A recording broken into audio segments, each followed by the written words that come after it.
9 વાગે ઘરેથી વાસેદું ભરીને ખેતરમાં નાખવા ગયેલ હતી।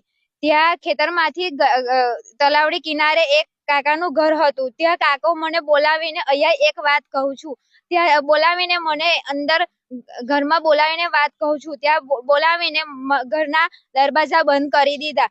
ત્યાર પછી એઆઈ મને એ કરી દીધી। ગભરાઈને મેં એ મને એ કરવા ગયેલો હતો। ત્યાં પછી ચપ્પુ પડેલું હતું ને, ત્યાં મેં ત્યારબાદ કરીને મેં લિંક પર ઘોસી દીધું। ત્યારબાદ એને ચપ્પુ મારા હાથમાંથી ફેંકીને બહેનાની પાછળ નાખી દીધું।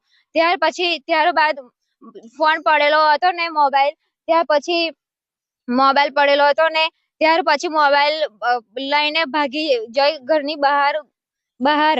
ત્યાં પછી ફોન રસ્તામાં જઈને બૂમો પાડી બચાવો બચાવો। ત્યારબાદ કોઈ આજુબાજુ કોઈ નતું। ત્યાં પછી મંદિરે જઈને ફોન કર્યો 100 નંબર પર। ત્યારે પોલીસની ગાડી આવેલી હતી। 100 નંબર પર ફોન કરે ત્યારે 10 મિનિટમાં પોલીસની ગાડી આવી ગઈ હતી। ત્યાં પછી પોલીસે મને કીધું કે એનું ઘર કયા આગળ છે, તો મેં ઘરેથી એના ઘર બતાવ્યું। ત્યારબાદ ખરું ને, એના ઘરે લાવીને એને પોલીસ વાળા લઈ ગયા।